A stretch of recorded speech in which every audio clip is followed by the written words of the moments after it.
Well, there's a little bit of gliding back and forth between what we call ethical questions and meta-ethical questions, right?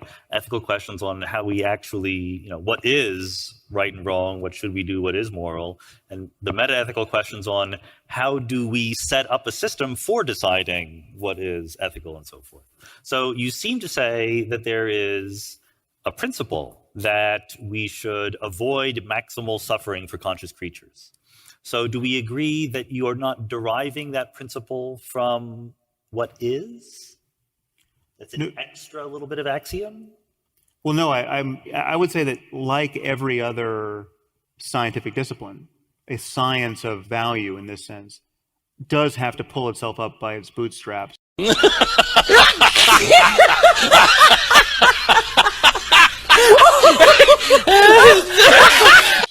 With some axiom. So, physics has axioms like the value of understanding the world in a logically coherent way, or even in a way that doesn't seem logically coherent, but is coherent by some other logic that we can't intuit, right? So, as is the case with quantum mechanics. So there's some brute fact of epistemology. There's some yank of the bootstraps that has to get your inquiry started.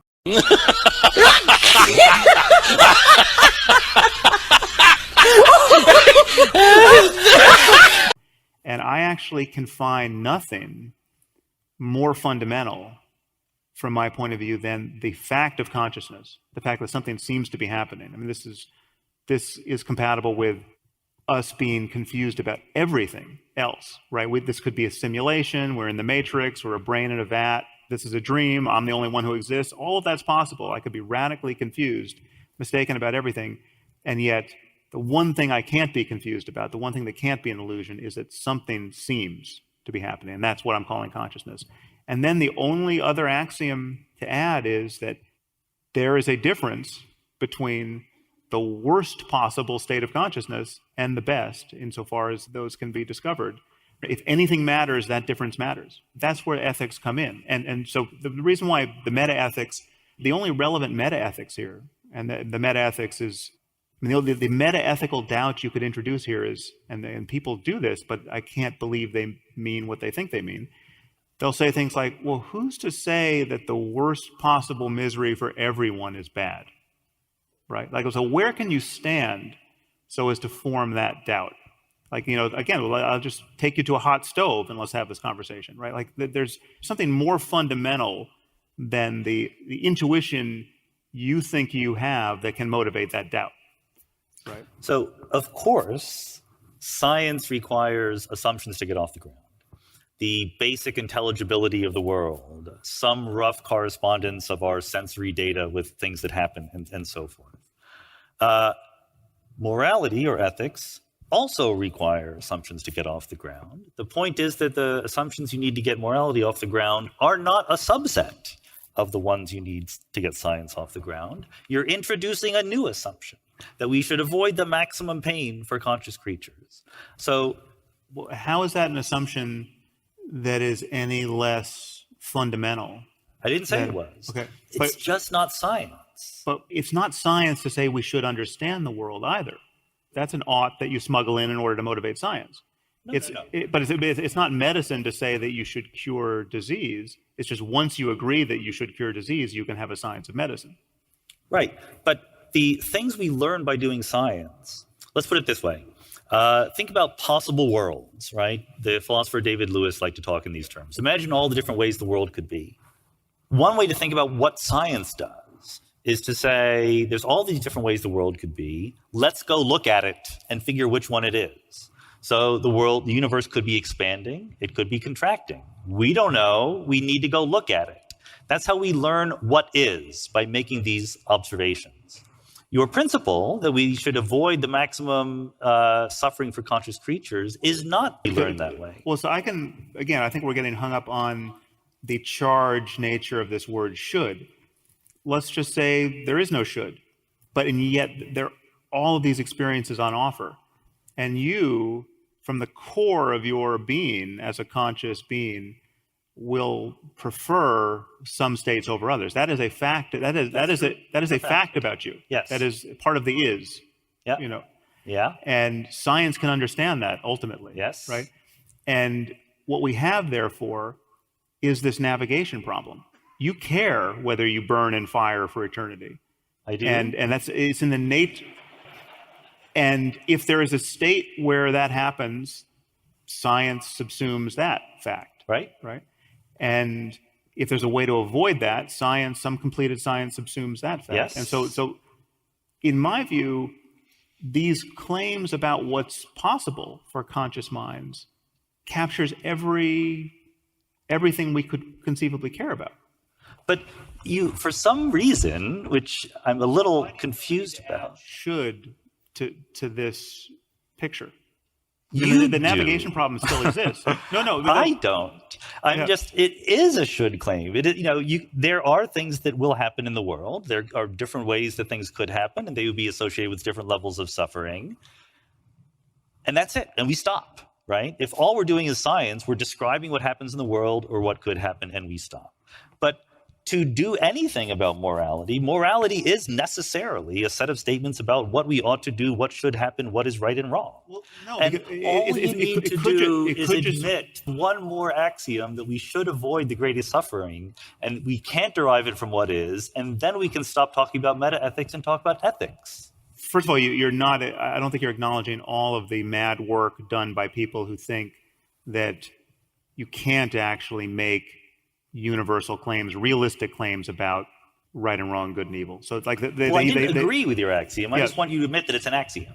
Well, my claim is that you can get there with just claims about the situation we're in. We all will have this preference not to burn in fire for eternity, right? So what? That's of the nature of what it is to be a conscious being and the difference between burning in fire and not, right? And there are right answers with respect to how to avoid that. So this is just a description of the situation. Do I want to avoid it? Yeah. Should I? No, but you want to avoid it, and there's a way to avoid it. Should I avoid it? Should you avoid it? Should I make other people avoid it? But the should is derivable from the feeling of how bad it is to be in fire for eternity. If we assume that we should avoid the feeling of being in fire for all eternity. But what I'm saying is that the claim, the question, the place that it seems like very liberating for you to just say, yes, we should assume that. Well, but I just don't see there's no alternative. Well, like if there's no alternative, then we should certainly do it. But it's not even an operation. That's what I'm saying. If there's no alternative, the gesture it can't even be made. So if you're actually tracking what is meant by the words, the worst possible misery for everyone, there's no place to stand where you could say, well, should we really avoid that? Maybe we have other priorities. Maybe there's something more important than avoiding the worst possible misery for everyone. You really don't want to just admit? I mean, I could certainly imagine all sorts of alternative axioms. Imagine another priority. We should maximize the suffering of conscious creatures. But who are we? Who are we in that case? We are among the conscious creatures. Yeah, we should. Yeah. Again, I'm not that there's an ethical question about whether or not this is the right axiom to choose. But there is a perfectly transparent, logical question about, do we need such an axiom? Well, no, I think it's interesting. I mean, this is one of these conversations where, at some level, all you can appeal to are your intuitions about the kind of meanings of words, like should or what it means to embrace an axiom. I disagree. I think that, and again, the example I do in the book came from John Searle, who I picked on a lot. But he did the same kind of thing you're doing, the same kind of thing I would argue David Hume was arguing against. He said, he wrote a paper entitled How to Derive Ought from Is.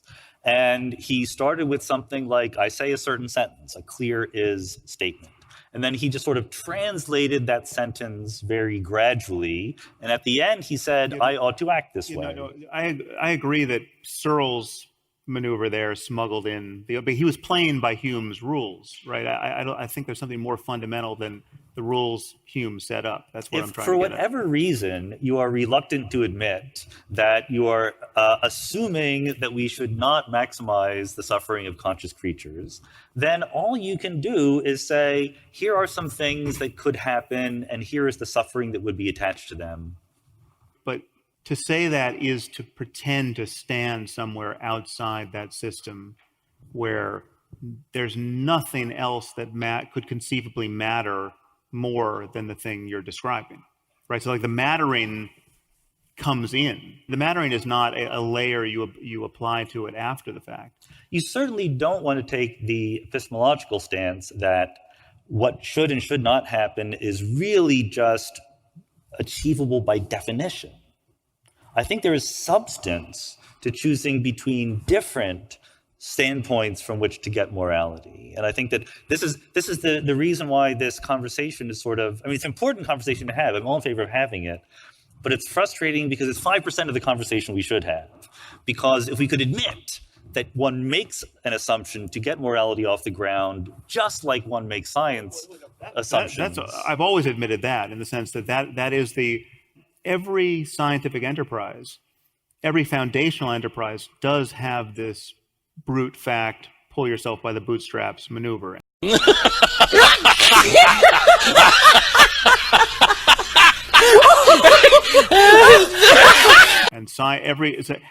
the thing I've always been railing against is this apparent double standard where people ask of a universal morality something they would never ask of physics. Physics isn't self-justifying. No, they don't. They're really not. Well, they're just well, pointing out because I've been on the other side of those conversations. They're pointing out that this extra thing you need is not subsumed within the things you already have.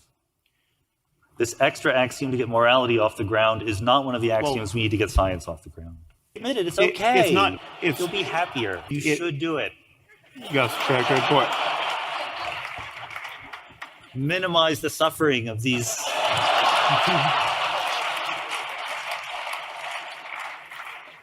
I would agree with you that all the interesting work of ethics is yet to be done once you admit this. So the reason why, in my view, there's a landscape of possibilities here. There could be many right answers and many more wrong answers to how to live a good life, and these right answers can be incompatible. And so we could have we could have genuine disagreements about what a good life looks like, given how we're set up culturally or psychologically. Well, I think I will leave it to the wisdom of the crowd to figure out what we agree about or disagree about there.